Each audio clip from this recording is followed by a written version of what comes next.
Hello and welcome to Dice and Demons. I'm Emma, and today I want to show you how I painted this rainbow Tyranid Termagant from the Leviathan box set. And just very quickly before we get to the painting tutorial, I just have a tiny thing I'd like to address, and that is I have been painting rainbow stuff before, and I usually get comments that are really kind and really friendly, and that's great, and I really appreciate that. But I also do tend to get comments along the lines of, why do you mix politics into our hobby? Just leave politics out of it. There's no space for this in our hobby. We don't want to hear about it. Just leave it out. And so, just very quickly, to anybody who might have that idea, I don't consider LGBTQ rights politics. I consider them human rights issues, and I think that there should always be a room for that in any type of hobby. To me, politics has something to do with the way you want to, do taxation and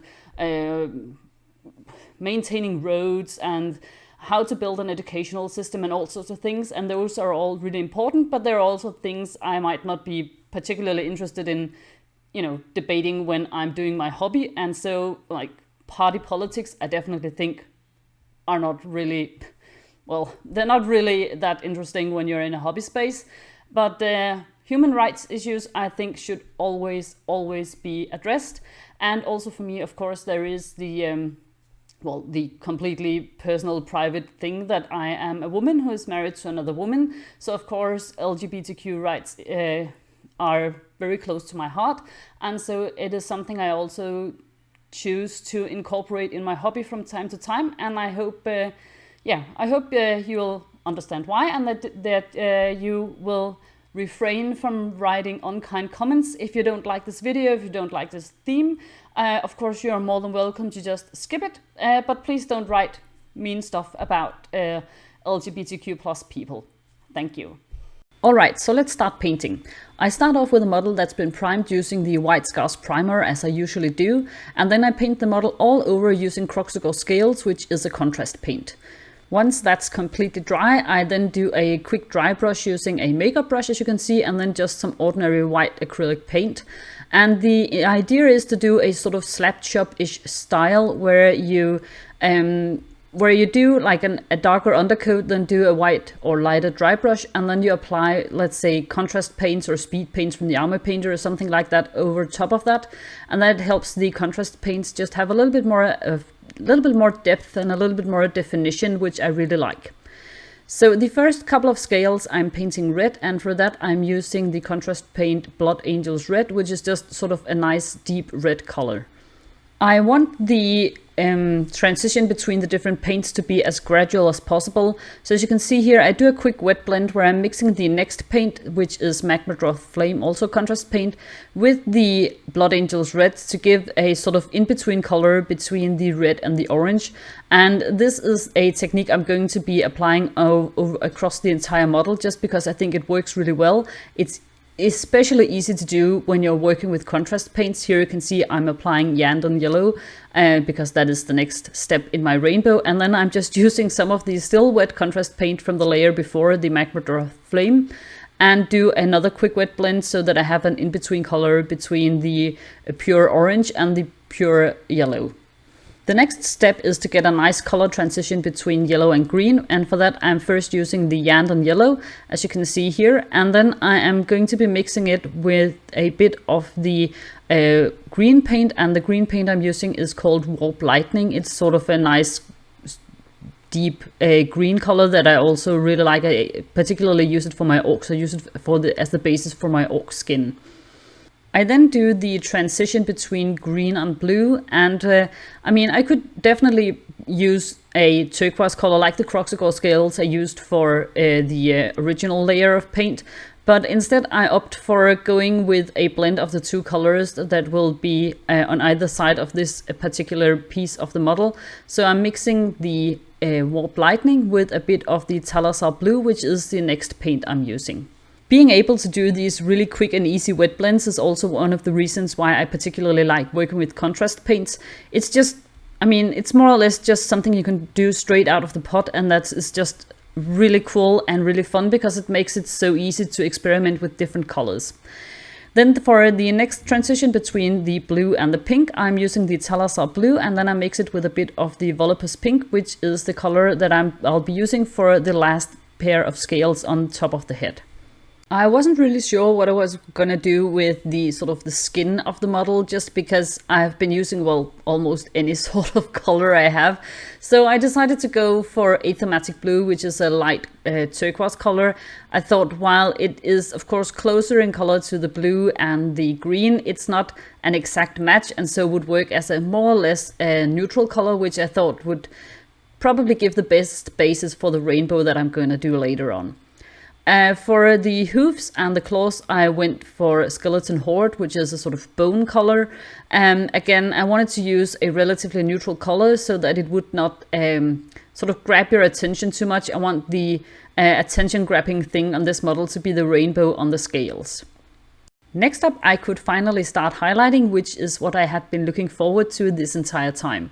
And the first layer of highlight I'm doing is with a paint called Radar Red, which is from Huge Miniatures. All of the paints I'm using for highlighting here are from Huge Miniatures, more or less. And if you want to get yourself some nice fluorescent paints, I have an affiliate link with a discount code that'll give you 5% off, while at the same time helping support this channel. And I'll leave a link to that in the show notes.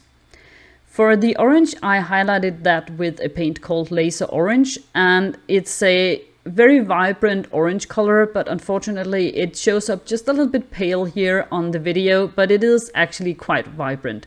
I also used that for highlighting the red. I wanted every single color to have at least 2 layers of highlight. I then decided I needed just a little bit more depth and a little bit more shadow, so I grabbed some Tyranid Turquoise, which is a contrast paint, and I used that for just adding in just a little bit more of a shadow and definition between each of the scales. The yellow scales were highlighted using Starfire Yellow, which is a quite, again, vibrant but also a little bit cold yellow color.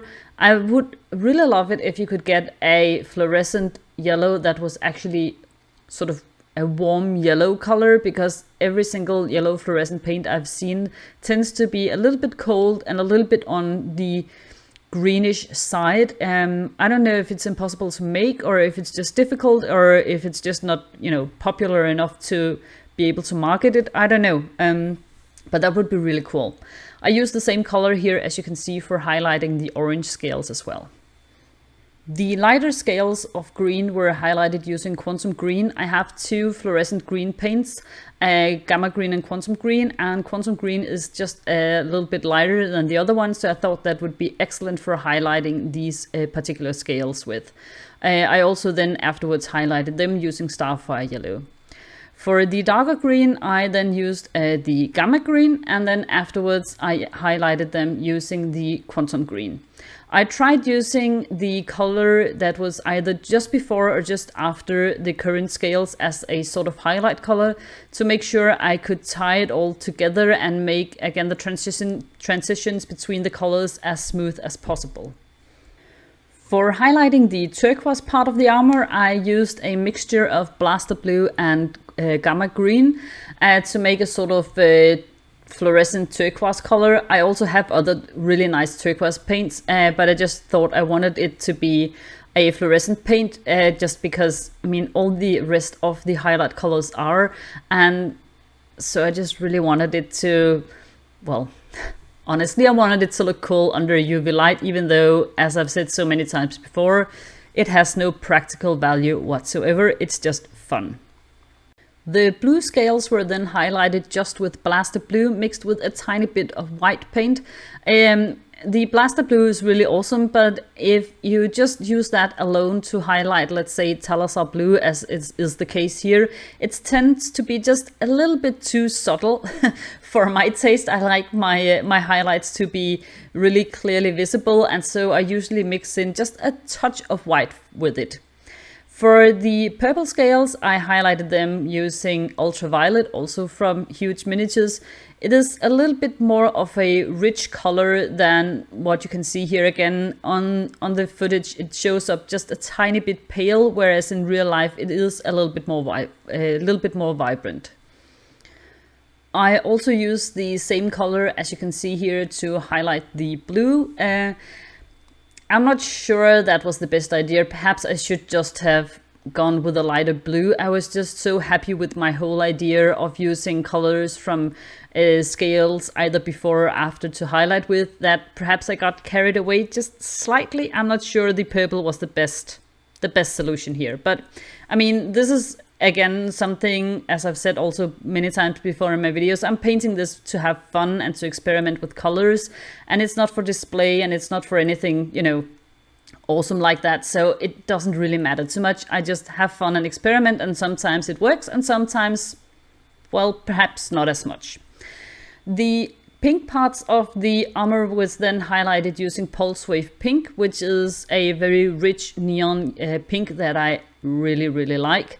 And for the final layer of highlight, I decided not to use either the blue or, well, the red, which would be sort of the logical solution if I wanted to complete the whole thing about highlighting with either the scales before or after.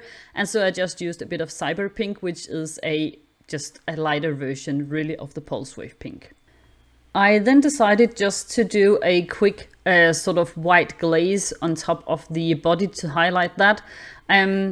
Again, I wanted to have the main focus of this paint job to be the rainbow scales, and so I didn't want to spend ages doing something really cool on the body, and so I just went with a pretty quick highlight here using the Army Painter's matte white.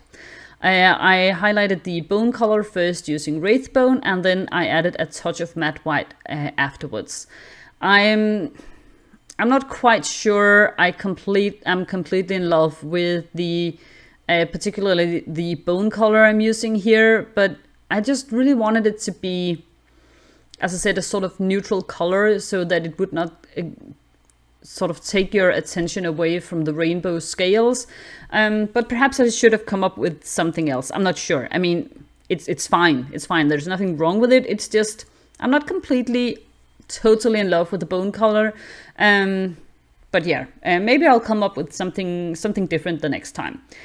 But anyways, I think the final result is fun, and it was relatively quick to do. I spent about, I don't know, 5 or 6 hours painting this model, including drying time and so on. I started painting it this morning, and well, now it's evening in my neck of the woods, and it's all done. So I think for experimenting with a new color scheme, that is completely acceptable and completely fine. And I really like it under a UV light. It's just, I mean, it's always a lot of fun, right? I kind of regret the fact that the skin doesn't glow and the gun doesn't glow, but on the other hand, a lot of sort of small details on the gun do glow, so that helps out a little bit, I guess. So let me know anyways what you think of this color scheme, if it's something you'd like to try, if you have any questions about it, or if you have other stuff you'd like to see me paint in a rainbow scheme. I'm always up for painting rainbow stuff. I just find it so much fun. Yeah, I mean, a rainbow is beautiful, right? And so applying the same kind of color scheme to a model is just, I don't know, I just enjoy it. I just think it's satisfying and fun, and it usually tends to look a little bit busy and a little bit overwhelming, but also quite cool, in my opinion. So before you leave, I'd just like to send a huge thank you to my Patreons who support me on Patreon. So thank you to Thomas Madsen, Scott Broadway, Andrew Correa, Anthony Paul Castro, Queen's Wolf, JJ Walsh, Gwenna L, Mola Mola, TJ Kubiak, Mando Project, Starcon85, S. Beer, Economicus, Firelord21, and Elliot Philby.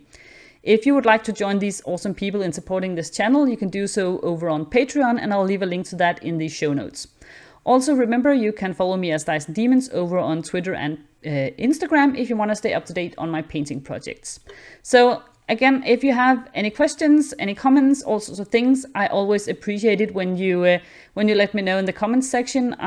If you have any ideas for further painting projects, I'm always up for hearing about that as well. So thank you so much for watching, guys, and I'll see you next time. Bye!